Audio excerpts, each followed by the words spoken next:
Hello everyone, I am S.A.G.M Pemarathna. Today I am discussing the final year research project work carried out by me.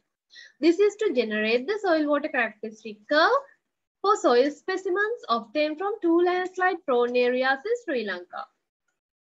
Soil water characteristic curve gives the relationship between matrix suction and the amount of water present in soil pores. This amount of water quantified in terms of the gravimetric water content, volumetric water content, or the degree of saturation. The soil water characteristic curve is useful in understanding the mechanical behavior of soil under different levels of saturation. This figure shows the soil water characteristic curves obtained during the initial drying and wetting cycles. This is shown in black. These two curves can be used to generate the boundary drying and wetting curves, which represent the moisture changes occurring in the soil during several drying and wetting cycles. These cycles represent the scenario of recurrent, dry and wet weather spells. This figure shows the experimental setup used to study the variation in the degree of saturation with matrix suction to generate the soil water characteristic curve. The stainless steel cell is a modified version of the raw consolidation cell and is affixed with the 500 kilopascal high air entry porous disc. The top of the specimen is exposed to an air pressure while the bottom is contact with the high air entry porous disc. This disc is connected to a saturated water line.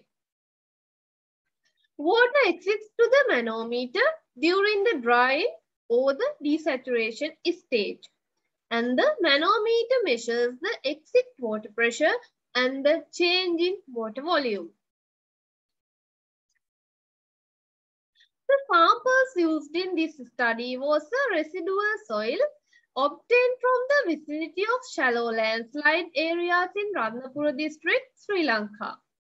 All three samples were collected from 1 foot depth in an undisturbed soil in the area. Each sample were quartered to perform the soil classification test. These 12 samples were oven dried and particles separated using a rubber mallet. The test specimens used to obtain the soil water characteristic curves were prepared using soil passing 0.425 mm sieves. A PVC ring of 22.45 mm height and 49.63 mm diameter was used since a greater contact area compared to the specimen height significantly shortened the equilibrium time. Water was added to the sample to make it moldable, and then soil was pressed into the ring using a spatula. Then the soil specimen was submerged in water to attain the maximum possible wetting or saturation. Before placing the soil specimen in the cell, the weight of the specimen with the ring was measured. The porous disc was saturated under vacuum. The air bubbles were then removed from the manometer and the exit water line connected to the high air entry porous disc. Then the specimen and the holding ring was placed in the cell. The cell was assembled and was connected to the regulator compressed air supply. The axis translation technique was developed to measure the matrix suction in the specimen.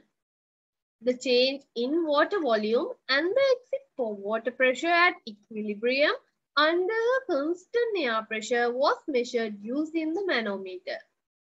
The manometer was calibrated at 32 degrees Celsius and appropriate corrections were made to the manometer reading during the test. The soil specimen obtained at the end of wetting was used to measure the mass of water.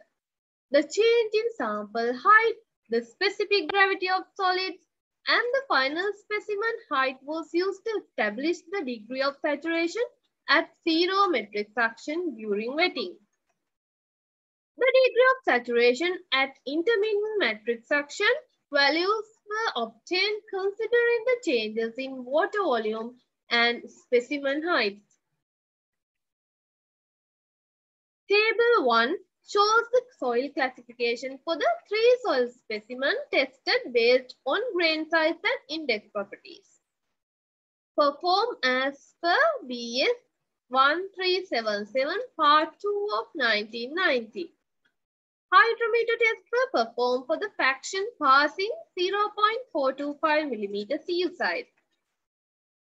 All 3 specimens were classified as sandy silt with low plasticity having the group symbol S.A.G.M.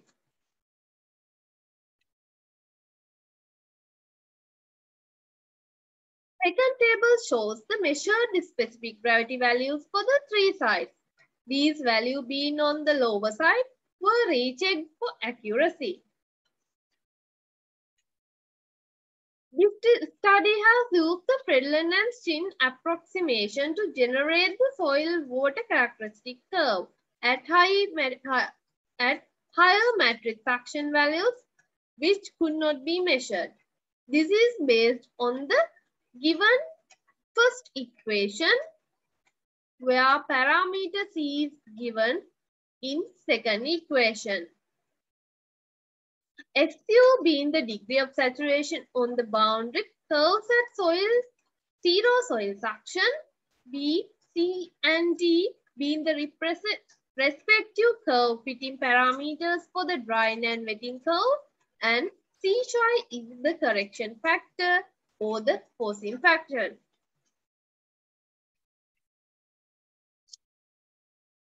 This figure shows the boundary drying and boundary wetting curves for the 3 soil specimens.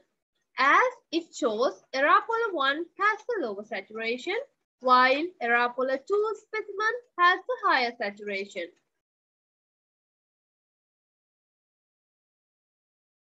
The summary of the fitting parameters for the soil specimen are given in these 3 tables, where SU being the degree of saturation on the boundary curves, B, C, and D being the curve fitting parameters.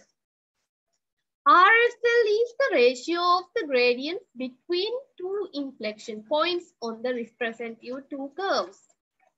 And DSL is the distance between the 2 inflection points on the respective 2 curves. These can only be compared quantitatively with similar curves available in literature.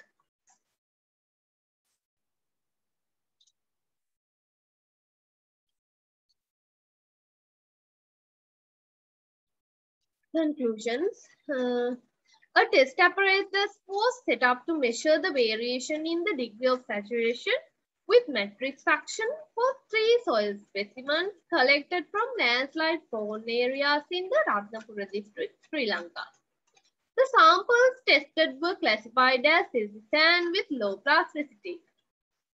The soil water characteristic curve were developed based on the method proposed in Friedland and Shin equation. The initial drying and wetting curves were used to generate the boundary drying and wetting curves. And this is the end of my presentation. Thank you.